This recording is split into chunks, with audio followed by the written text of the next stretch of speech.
2022년의 첫 주일입니다. 그제 우리가 송구영신 예배를 드리고 이렇게 또 주일을 맞이했습니다. 작년이랑 똑같죠? 해만 이렇게 바뀌었을 뿐이고, 그럼에도 불구하고 새로운 마음가짐을 갖게 하고 또 새로운 결단을 하게 하고, 그리고 또 왠지 모르게 작년에 걸었던 길을 또 걷는데도 새로운 출발을 하는 것 같은 그런 느낌입니다. 첫 주일에 이렇게 함께 지어져가는 교회 공동체로 모인 것을 감사를 드립니다. 2022년의 교회의 표어가 예수 그리스도의 생명으로입니다.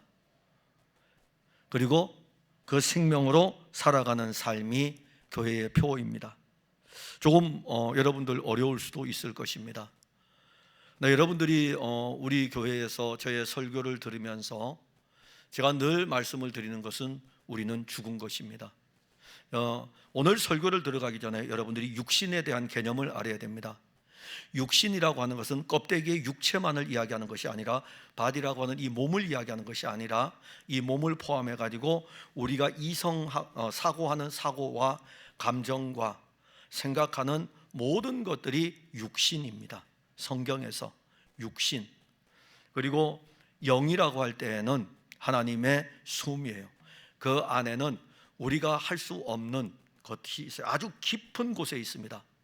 그러니까 우리가 육신으로 표현해서 우리 마음 깊은 곳이라고 하는데, 사실 우리 마음도 어디에 있는지 몰라요. 그런데 우리에게는 분명히 영이 있습니다.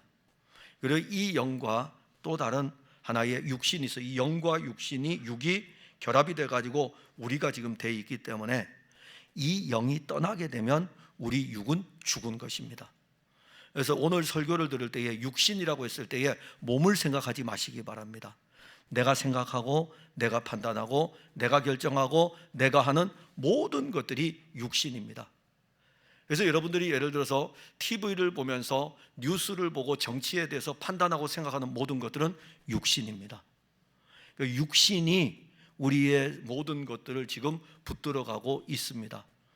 그 부분을 여러분들이 알고 오늘 설교를 드려야 되고, 특히 바울 서신 13권, 신약 성경 13권은 바울이 계속해가지고 이 부분을 이야기를 합니다. 참 놀라운 것은 복음이라고 하는 복음서에서는 예수님에 대해서만 이야기해요.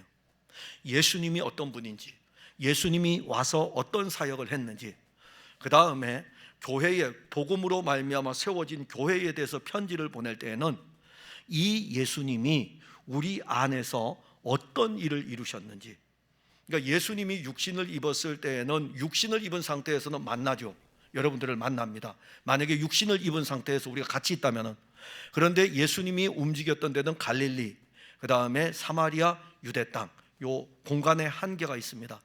그리고 시간의 한계도 있어가지고 33년을 사시고 하늘로 올라가셨습니다. 그 다음에 사람들은 어떻게 될까요?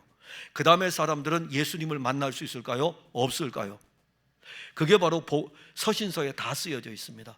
그 다음에 사람들도 예수님을 만날 수 있다는 것을 알려주고 있고, 이 그 다음에 사람들에게도 예수님에 대해서 전하고 있고, 그 다음에 사람들에게도 예수님만 전하는 것이 아니라 예수님으로 말미암아 우리의 육신이 어떤 존재였는가를 보게 하고 우리의 육신이 죽었다는 것을 알려주게 됩니다. 그게 오늘 설교의 굉장히 중요한 포인트입니다. 목회자로 제가 여러분들과 함께 신앙의 생활의 이 공동체를 형성해 가지고 오랜 날 동안 달려왔습니다. 그래서 교회 공동체를 통해서 그리스도의 몸인 교회를 세워가는 일에, 교회를 개척해 가지고 지하에서부터 시작을 해서 지금까지 왔는데, 여기에는 주일학교 때부터 와서 벌써 40줄에 들어선 사람도 있고, 그런가 하면 저희 교회에 등록한 지 얼마 되지 않은 분들도 있습니다. 그럴지라도 시간에 관계없이 이 교회에서 우리 모두는 예수 그리스도의 몸인 한 몸의 교회 공동체입니다. 교회 공동체는 머리가 누구냐면 예수 그리스도입니다. 교회 공동체의 머리는 예수 그리스도, 그리고 교회는 그리스도의 몸입니다.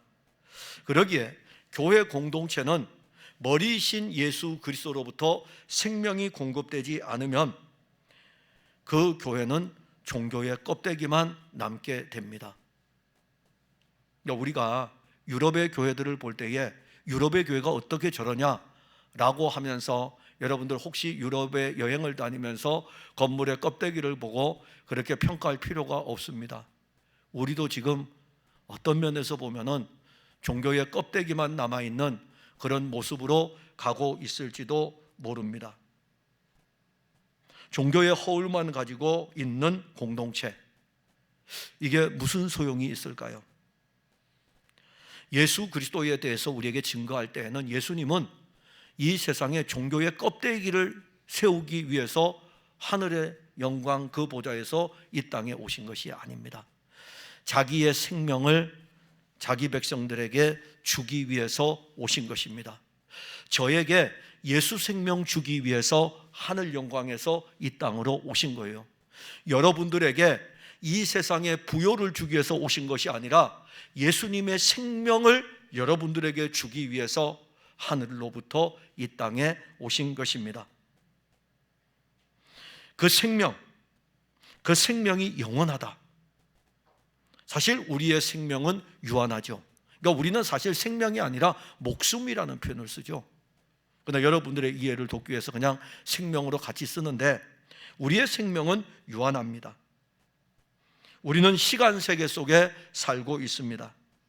시간이 흘러가면 나이를 먹고, 나이를 먹으면 육신의 몸이 쇠약해집니다.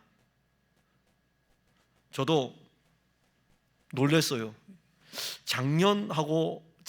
금년 무식된 지 얼마 안 되지만 작년 하반기부터, 오늘은 좀 나은데 지금 스킨 로션을 바르고 와서 바르지 않으면은 이 프린트물이 있을 적에 이걸 못 넘깁니다.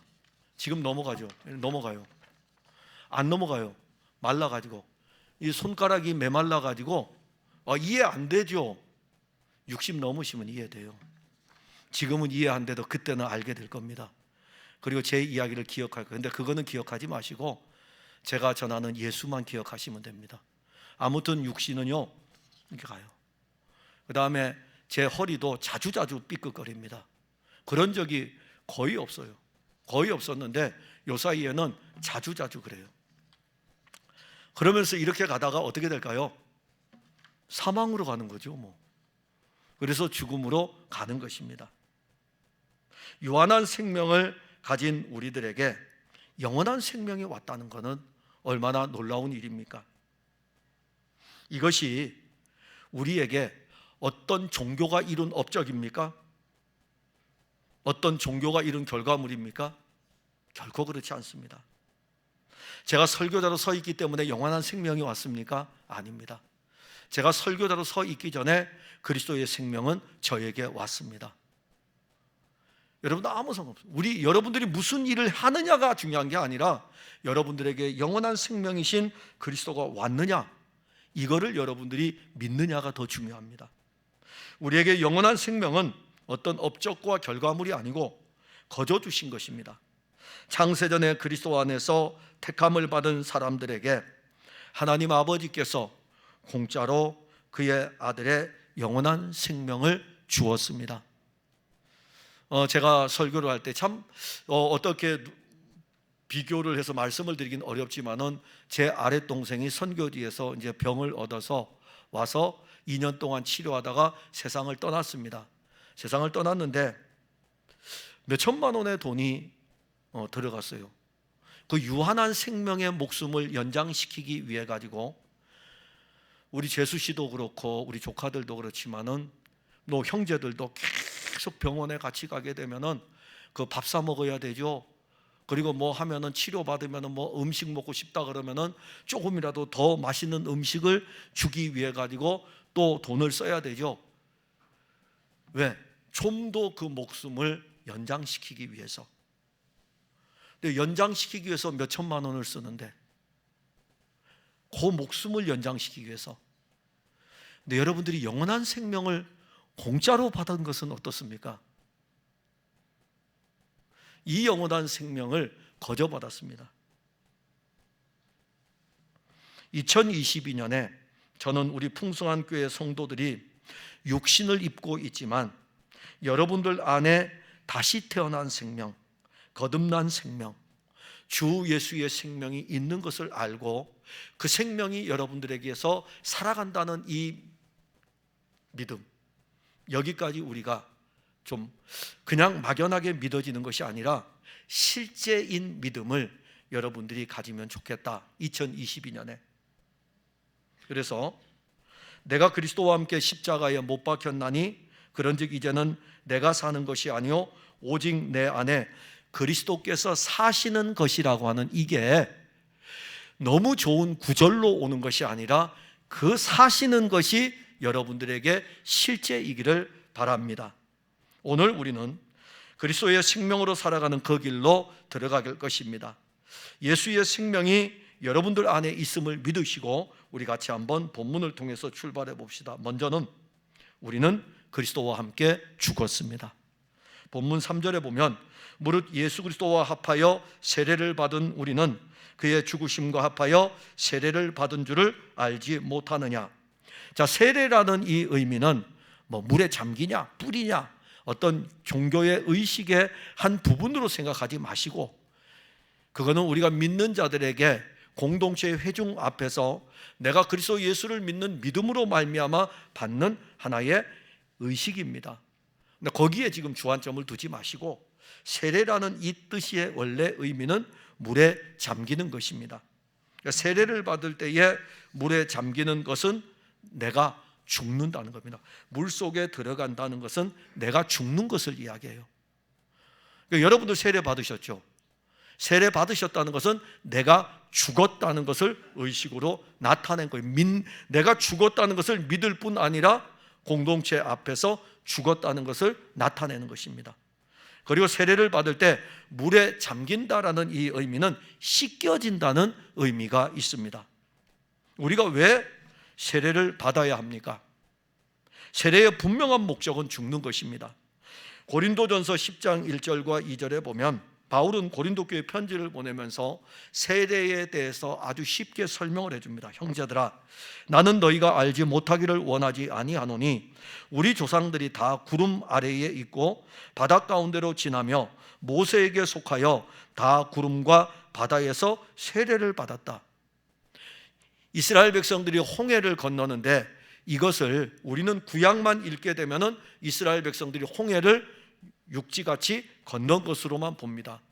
그런데 바울은 주의 영의 인도함을 따라 이 부분을 해석할 적에 구름과 바다에서 세례를 받았다 이렇게 편지를 씁니다. 이스라엘 백성들은 구름 아래에 있었습니다. 이것은 이스라엘 백성들에게 나타나신 하나님의 현현입니다.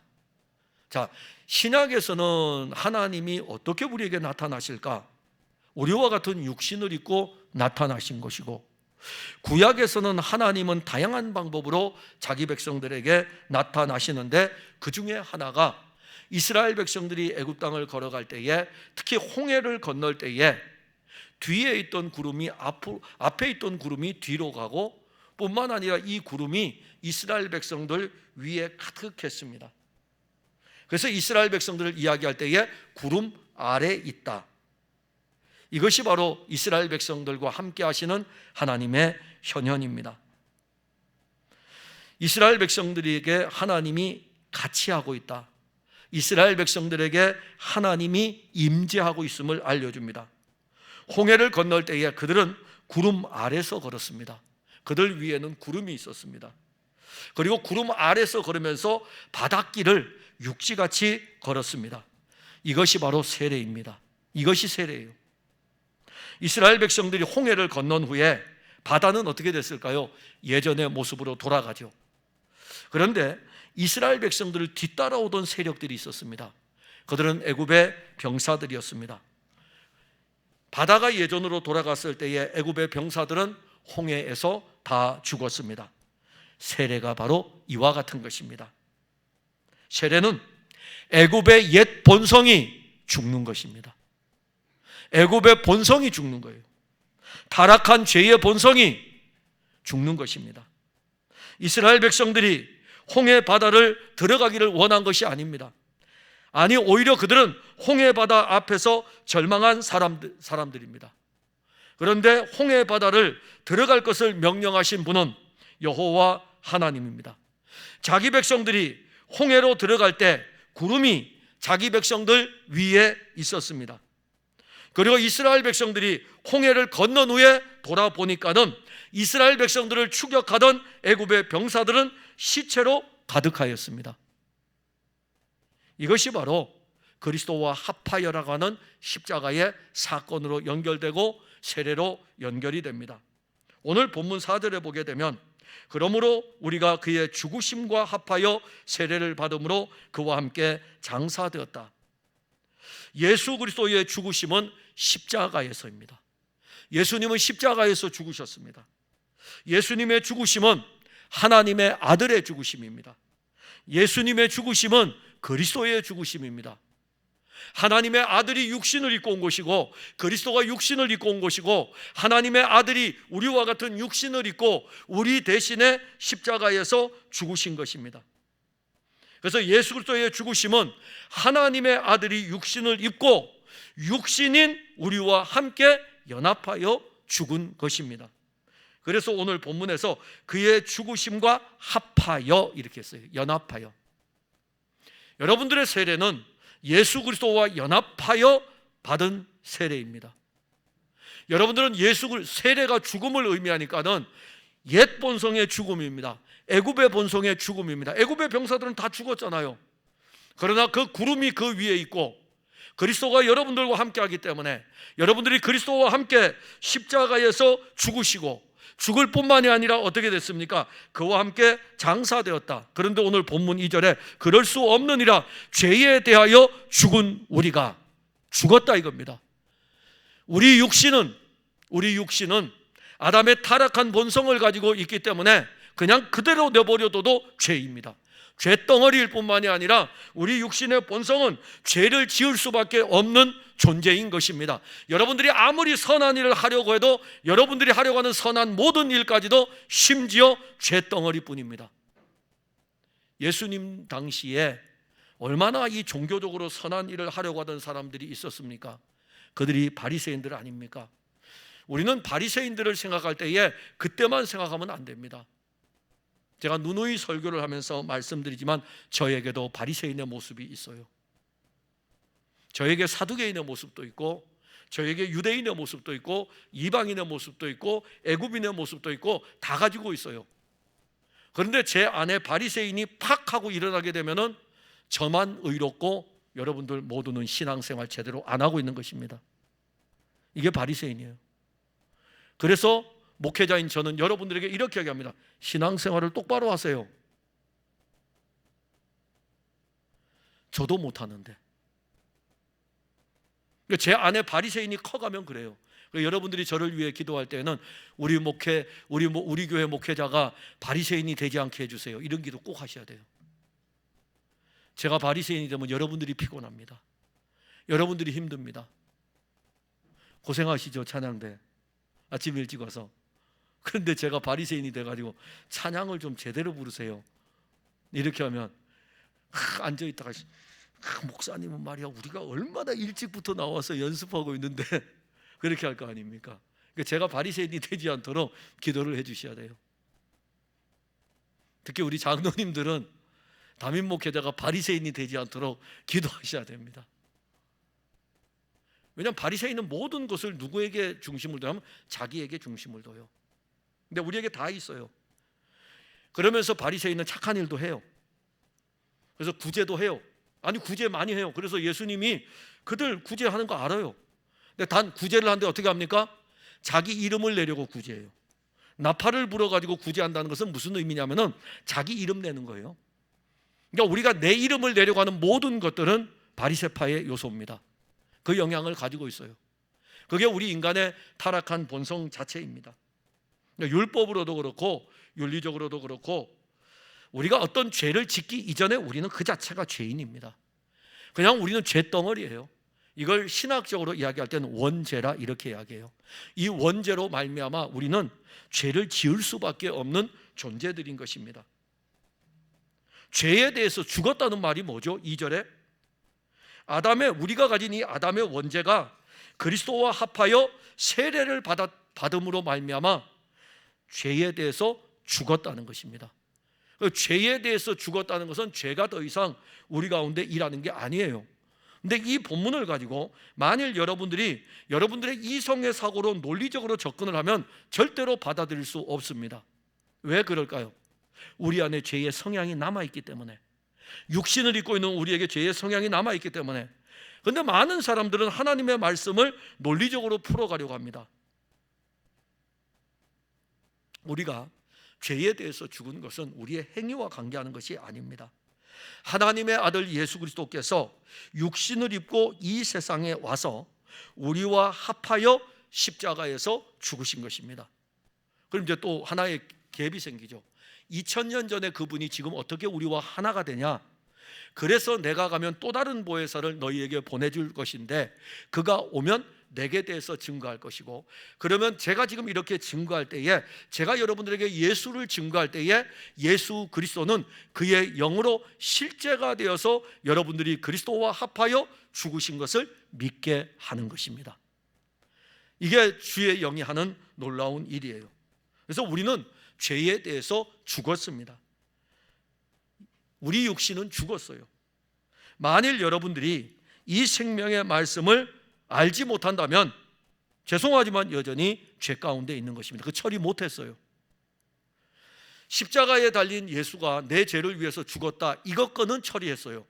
이거는 처리했는데 그가 내 죄를 지고 내 죄도 그와 함께 십자가에 못 박혔고 내 육신이 그와 함께 못 박혔고 내 정욕이 그와 함께 못 박힌 것은 처리 못한 겁니다.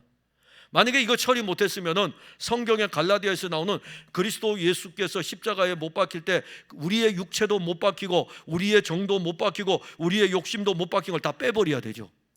그런데 십자가는, 예수님의 십자가의 죽음은 우리를 위해서 대신 죽으셨을 뿐만이 아니라 우리와 함께 죽은 것입니다. 우리가 죽은 거예요. 그분도 죽고 우리도 죽었습니다. 그리고 죽은 것뿐만이 아니에요. 어떻게 했다고요? 장사 지냈어요. 우리도 그와 함께 장사되었다. 예수님 장사됐죠. 예수님 십자가에 달렸을 적에 예수님 무덤으로 들어갔습니다. 근데 저는 아직 무덤에 한 번도 안 들어갔거든요. 제가 무덤에 들어갔으면 여기 있을 수가 없죠. 그런데 성경은 저한테 이렇게 이야기합니다. 예수님이 십자가에 못 박혀 장사되었는데 우리도 장사되었다고. 논리적으로 이해가 됩니까? 제가 이렇게 한 번도 무덤에 안 들어갔어요. 장례식장은 많이 가봤어도 저 아직 관 속에도 안 들어가 봤어요. 그리고 제가 태워진 존재도 아니고요. 그럼 왜 제가 장사되었습니까? 제가 왜 무덤에 들어갔습니까? 논리적인 것으로 이해가 됩니까? 아니지 않습니까? 저는 이미 이 육신이 제가 생각하는 사고와 감정과 저로부터 시작되는 이 모든 것들은 그리스도가 십자가에 죽으실 때에 저를 같이 데리고 죽었다는 것이고, 장사 지냈다는 것은 이제는 처리를 다 해버렸다는 것입니다. 장사 지내면 다 끝난 거 아니에요? 다 끝난 것입니다. 육신에 대한 사망 선고입니다. 자, 육신에 대해서 사망 선고를 내리면 이제는 뭐가 되죠? 더 이상 육신으로는 살 수 없는 것입니다. 이게 십자가의 사건입니다. 예수님은 십자가에서 죽으실 때에 우리의 죄와 육신 못 박았어요. 장사 지냈습니다. 깨끗하게 처리했습니다. 그래서 예수 그리스도를 믿는 사람은 오늘 본문 2절에 그럴 수 없느니라 죄에 대하여 죽은 우리가 죽었다 이겁니다. 그래서 우리는 이제 그 가운데서 살 수 없다는 것을 말씀하고 있는 것입니다. 로마서 6장 6절에 우리가 알거니와 우리 옛사람이 예수와 함께 십자가에 못 박힌 것은 죄의 몸이 죽었다 이겁니다. 그리고 다시는 우리가 죄에게 종노릇하지 아니하려 함이니, 전에는 죄에게 종이 돼가지고 죄가 끌고 가는 대로 끌려갔었어요. 근데 이제는 아니라 이겁니다. 이제는 예수 그리스도로 말미암아 이것이 해결되었기 때문에 이제는 우리가 그에게 더 이상 종이 될 필요가 없습니다. 육신이 연약하여 넘어질 수 있는 것하고 종 노릇하는 것하고는 다릅니다. 언제까지 종 노릇할래요? 언제까지 종 노릇할래요? 제가 제 아내에게 웃으면서 늘 그래요. 아내가 이제 안동건 씨이기 때문에 참 어떤 때는 이렇게 얘기해요. 나는 당신하고 결혼해서 행복해. 왜? 하고 물어봐요. 그럼 다른 거 이유 안 들어요. 당신은 양반이고 나는 상민이기 때문에. 조선시대 같았으면 우리 둘은 만날 수 없는데. 그렇게 이야기를 해요. 어쩌면 제가 저 집에서 아마 종노릇 하고 있었을 거예요. 조선시대 같았으면 그 집에서 종노릇 매여 있는 거죠. 그 죄에 매여 있는 거예요. 죄가 하라는 대로 육신의 죄에 매여 가지고 육신이 끌려가는 것입니다. 그런 우리를 그리스도가 십자가에서 처리하고 장사 지내 가지고 깨끗하게 끝내 버렸습니다. 자, 여기까지 하면은 이제는 그 다음은 우리는 가만 있어요. 그 다음에 또 하나가 필요해요. 뭐가 필요할까요? 살아야 되잖아요. 살아야 되기 때문에 우리는 예수의 생명을 얻었습니다. 4절에 보면 그러므로 우리가 그의 죽으심과 합하여 세례를 받음으로 그와 함께 장사되었나니 이는 아버지의 영광으로 말미암아 그리스도를 죽은 자 가운데서 살리심과 같이 우리로 또한 새 생명을 이야기합니다. 이 새 생명이 무슨 생명일까요? 어머니의 뱃속에서 태어난 생명을 새 생명이라고 할까요? 아닙니다. 이제 이 새 생명은 영으로 말미암아 태어나는 생명이고 예수 그리스도의 생명입니다. 하나님의 아들 예수 그리스도, 이 생명이 어떤 생명입니까? 영원한 생명입니다. 영원한 생명이 육신을 입은 것이죠. 요한일서 1장 1절과 2절에 태초부터 있는 생명의 말씀에 관하여는 우리가 들은 바요 눈으로 본 바요 자세히 보고 우리의 손으로 만진 바요 영원한 생명에 대해서 만졌다 이겁니다. 이 생명이 나타내신 바 된지라. 이 영원한 생명을 우리가 보았고, 참 놀랍지 않습니까? 영원한 생명을 우리가 보았고 증언하여 너희에게 전하노니 이는 아버지와 함께 계시다가 우리에게 나타나신 바 된 이시니라. 예수님을 만나서 3년 동안 예수님을 따라다닌 요한이 아버지와 함께 영원히 계신 영원한 생명에 대해서 증거하고 있는 것입니다. 요한이 증거하는 영원한 생명은 아버지와 함께 계시다가 이 세상에 육신을 입고 오신 그 예수님 아닙니까? 그 예수님을 우리가 들었다 이겁니다. 그 예수님을 우리가 눈으로 보았다 이겁니다. 그 예수님을 우리가 만졌다 이렇게 말씀합니다. 실제라는 것이죠. 실제일 뿐만이 아니라 누렸다는 것이고 체험했다는 것입니다. 영원한 생명은 이론이 아니고 논리가 아니고 영원한 생명은 실제이며 우리가 누리며 체험되어지는 것입니다. 예수님은 영원한 생명이에요. 그 존재가 영원하고 예수님은 누구로부터 지음을 받지 않은 영원의 시작입니다. 그러기에 그에게 있는 이 생명이 영원한 생명이죠. 영원한 생명이 육신을 입고 이 세상에서 33년을 사셨어요. 그리고 십자가에 죽었습니다. 만일 그의 죽으심으로 끝이 났다면 그는 영원한 생명이 아닙니다. 십자가에서 죽으심으로 끝이 났다면 영원한 생명이 아니라 유한한 생명이죠. 고린도전서 15장 3절과 4절에 내가 받은 것을 먼저 너희에게 전하였노니 이는 성경대로 그리스도께서 우리 죄를 위하여 죽으시고 장사 지낸 바 되셨다가 성경대로 사흘 만에 다시 살아나사 죽은 자 가운데서 사흘 만에 부활하신 예수님은 부활하신 그 몸으로 40일 동안 제자들과 함께 있었습니다. 함께 생활했어요. 그리고 부활하신 그 예수님의 생명은 하나님의 아들로서의 영원한 생명을 보여주는데 잠시 육신을 입고 있었을 때에는 그 육신이 죽임을 당하고 장사 지냈지만 영원한 생명이 무덤으로 들어가서 무덤에 있을 수는 없지 않습니까? 그리고 살아나셔가지고 사시다가 하늘로 올라가셨어요. 그가 지금도 살아계십니다. 그래서 영원한 생명, 지금도 살아계셔요. 지금도 살아계신 그분, 하나님 보좌 우편에 계신 그분이 2000년 전에 육신을 입고 이 땅에 오신 그분이셔요. 그리고 2000년 전에 십자가에서 달려 죽으신 그분이 지금도 살아계셔서 하나님 보좌 우편에서 우리를 위하여 기도하고 계시고, 스데반이 순교할 때에는 그 순교당하는 스데반이 올 때에 일어나 가지고 그를 맞이하는 분이십니다. 여러분들이 주 예수의 나라에 이를 때에 예수님이 하나님 보좌 우편에서 여러분들을 맞이하지 않고 아마 자리에서 일어나서 맞이할 것입니다. 반가운 친구가 오면 어떻게 맞이할까요? 그냥 탁 문 열고, 우리 같으면 모니터로 보고 있다가 3층에서 그냥 막 열고 내려가서 이렇게 맞이하겠죠. 예수님 여러분들 그렇게 맞이하실 것입니다. 왜냐하면 내 생명을 가지고 있기 때문에, 그렇게 맞이할 것입니다. 여러분들이 어떻게 살았느냐를 보는 거 아니에요. 아이고, 사는 걸로 이야기하면 50보 100보예요. 다 비슷해요. 죄인인데요.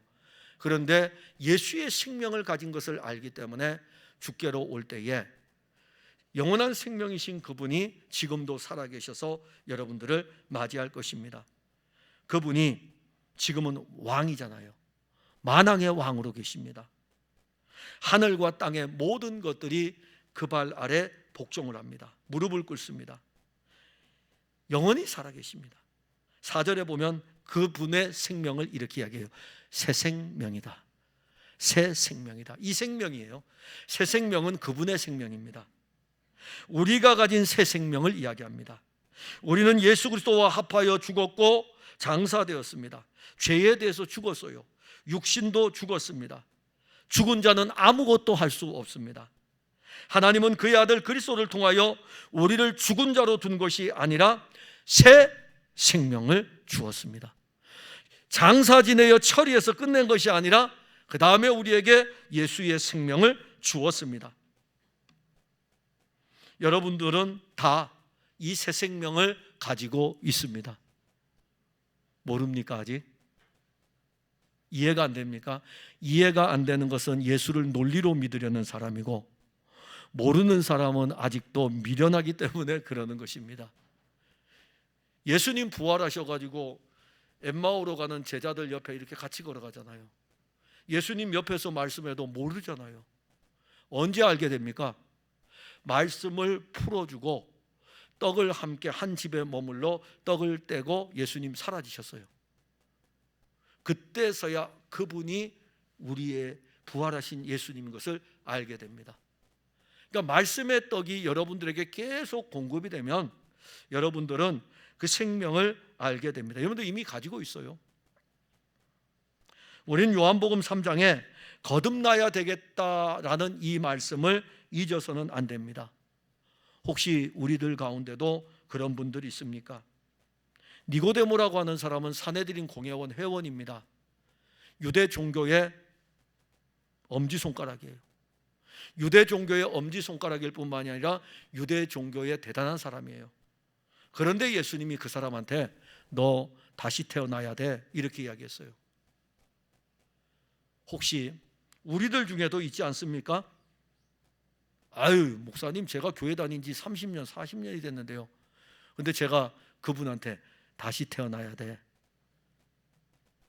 예수님도 저한테 그랬거든요. 너 다시 태어나야 돼.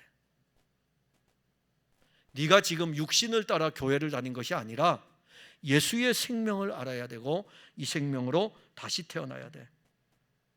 요한복음 6장 51절에 나는 하늘에서 내려온 살아있는 떡이니 사람이 이 떡을 먹으면 영생하리라. 내가 줄 떡은 곧 세상의 생명을 위한 내 살이로라. 생명으로 태어나야 되고 생명을 먹어야 합니다. 생명의 양식은 예수 그리스도입니다. 그러니까 예수님이 생명이고 이 생명이 영원한 생명으로 건강하게 유지되는 것도 생명의 양식인 예수님을 먹는 것입니다. 그러면 우리가 예수의 생명을 가진 것을 알 수 있습니까? 여러분들에게 물어보는 것입니다. 만일 우리 중에 우리가 예수의 생명을 가진 것을 어떻게 알 수 있습니까? 라고 묻는다면 로마서 6장 10절과 11절은 여기에 대해서 여러분들에게 답을 줄 것입니다. 그가 죽으심은 죄에 대하여 단번에 죽으시며 그가 살아계심은 하나님께 대하여 살아계심이니 이와 같이 너희도 너희 자신을 죄에 대하여는 죽은 자요 그리스도 예수 안에서 하나님께 대하여는 살아있는 자로 여길지어다. 답 이거요. 답 없어요. 답 이겁니다. 여길지어다. 여김의 은혜입니다. 여김의 은혜. 그리스도 예수의 영이 우리 안에 이룬 이 영원한 생명을 유한한 인간이 가지는 이성적 사고로 판단하는 것은 참 어리석은 일이죠. 그냥 여기면 돼요. 그리스도 예수께서 함께 죽고 함께 사는 새 생명을 우리에게 주었구나. 믿음으로 아멘 여기면 되죠. 여기에 대해서는 저도 더 이상은 줄 수 없습니다. 그냥 성경 그대로예요. 여김의 은혜인 것입니다. 이게 그래서 참 놀라운 거예요. 그러니까 교회를 다니면서 이걸 만약에 수학 공식적으로 풀어서 줄 수 있다 그러면 참 좋을 텐데, 태초에 하나님이 세상을 창조하신 것이 수학 공식처럼 인간의 지성으로 이해가 되겠습니까? 죽은 자가 사흘 만에 부활한 것이 이해가 되겠습니까? 영이 하는 일을 육신이 이해가 되겠습니까? 안 되죠.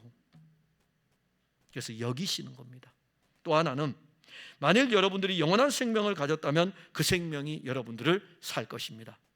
4절에 보면 우리로 또한 새 생명 가운데 행하게 하려 함이라. 새 생명이 예수 생명이고 이 생명은 영원한 생명인데, 생명이 뭡니까? 살아있는 것 아닙니까? 생명은 살아있는 거예요. 살아있는 것이라는 것은 움직이는 것입니다. 살아있는 것은 활동하는 것입니다. 갈라디아서 2장 20절의 말씀처럼 내 안에 그리스도께서 사시는 것입니다. 예수 그리스도의 생명이 있는 사람은 자기 육신이 죽었어요. 자기 육신이 죽었기 때문에 자기 육신으로 살 수 없어요. 이제 그 사람은 예수 생명이 있기 때문에 그 생명이 그 사람 안에서 사는 것입니다. 이러한 사람을 우리는 이렇게 이야기해요. 성령의 인도함을 받는다. 이러한 사람들의 결과에 대해서는 성령의 소욕을 따라 성령의 열매를 맺는다, 이렇게 이야기를 합니다. 더 이상 자기 육신의 본성을 따라 살지 않습니다. 육신의 본성은 아담이고 아담처럼 자기를 드러내고 자기가 무엇인가를 이루려고 하고, 심지어 아담의 본성은 구원도 자기가 이루려고 합니다. 로마서 6장 6절과 7절에 우리가 알거니와 우리 옛사람이 그리스도 예수와 함께 십자가에 못 박힌 것은 죄의 몸이 죽어 다시는 우리가 죄에게 종노릇하지 아니하려 함이니, 만일 우리가 그리스도와 함께 죽었으면 또한 그와 함께 살 줄을 믿노니. 우리는 여전히 육신을 입고 있습니다. 끌려갈 것입니다. 우리 육신을 우리 힘으로 제어할 수 없습니다. 그럼에도 불구하고 우리는 여전히 육신을 의지하고 육신으로 생활하려고 하는 것이 나오는 것은 육신 안에 있기 때문에 그래요. 어쩔 수 없습니다. 그럼 지금 우리에게 필요한 건 뭡니까? 여김의 은혜가 필요하고 이 여김의 믿음이 필요합니다. 악한 영은 계속해서 새 생명을 가진 우리, 예수 생명을 가진 우리들을 계속해가지고 뭘로 유혹할 것 같습니까? 선악을 알게 하는 나무의 열매를 따먹게 한 것은 에덴 동산에서만 있었던 것 같습니까? 지금도 하고 있어요. 지금도 우리에게 와서 우리 육신을 계속 건드려요. 야, 네가 열심히 한번 내봐. 네가 한번 수고해봐. 네가 한번 헌신해봐. 네가 한번 이루어봐. 너가 못할 게 뭐 있어? 너 니네 교회에서 너 다 할 수 있어. 다 해봐 한번. 너 직장에서 다 할 수 있어. 해봐. 계속 그렇게. 그래서 우리가 그걸 따먹게 해가지고 내가 뭔가를 할 수 있다고 그렇게 생각합니다. 근데 우리가 12월 마지막 주 설교를 보았듯이 바울은 다른 사람보다 더 많이 수고하였으나 내가 한 것이 아니고 주님의 은혜였다. 생명의 은혜로 돌아가는 것이죠. 여겨지는 것은 쉬우면서도 어려운 것은 여기는 것마저도 육신으로 받아들이려고 그래요. 우리는 지금까지 육신을 의지하며 신앙생활을 해보지 않았습니까? 육신을 의지하여 신앙생활할 때 여러분들의 평안이 있었습니까? 우리는 그리스도의 몸인 교회를 위해서 눈물도 많이 흘렸습니다. 제가 서론 부분에 언급한 것처럼 여기 모인 여러분들 중에는 제가 개척할 때부터 함께한 사람들도 있습니다. 우리는 교회를 다니다 보면은 교회 일에 너무 열심을 내다가 지치는 사람들이 있습니다. 왜 지칠까요? 그리스도를 공급받지 못하고 자기 육신을 가지고 일을 하다 보니까는 지치는 것입니다.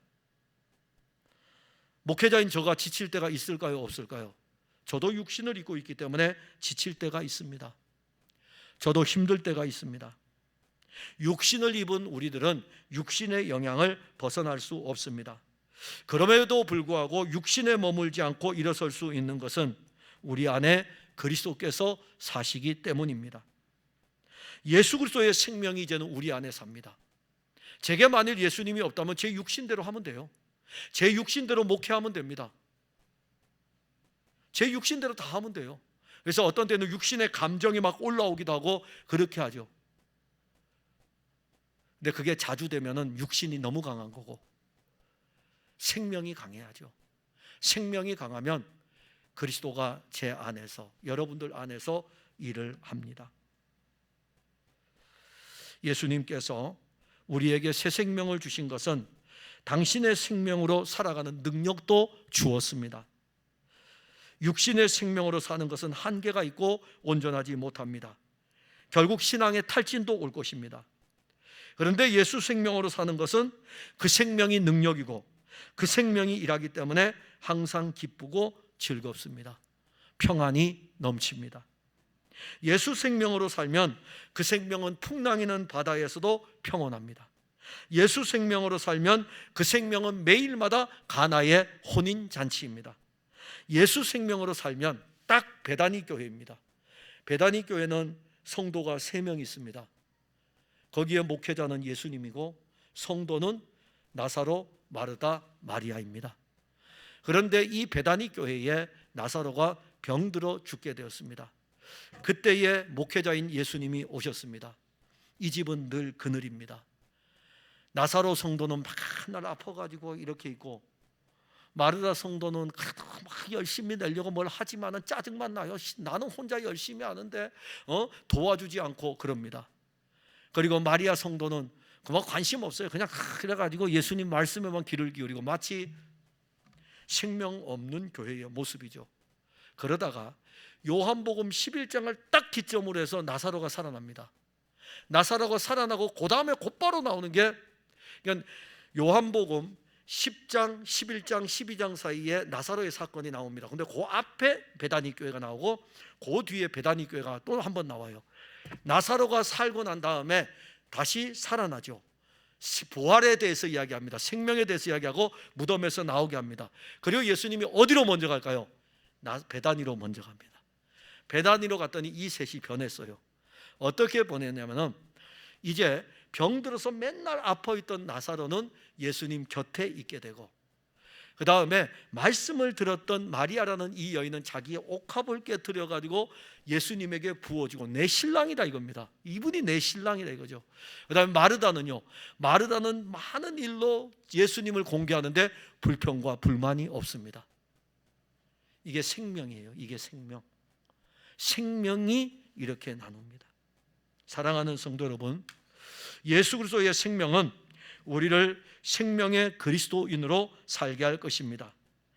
그래서 우리는 그리스도와 함께 죽었음을 믿어야 하고, 아니 여러분들에게 이것이 믿어지기를 정말 바랍니다. 그리고 우리는 예수 그리스도의 생명으로 다시 태어났습니다. 이것도 여러분들이 믿어져야 됩니다. 우리는 이제 예수 그리스도의 생명으로 사는 것입니다. 그 생명이 사는 삶이 여러분들의 가정에서 일어나고, 그 생명으로 사는 삶이 여러분들 직장에서 일어나고, 그 생명으로 사는 삶이 이 교회에서 일어나는 것입니다. 그래서 여러분들이 있는 곳은 여러분들이 있는 것이 아니라 예수의 생명이 있는, 여러분들이 있는 어디에 있든지 간에 그곳은 생명이 있는 여러분들의 장소일 것입니다. 기도하겠습니다. 하나님, 은혜와 사랑을 감사합니다. 우리는 예수 그리스도와 함께 죽었습니다. 이제 우리는 없습니다.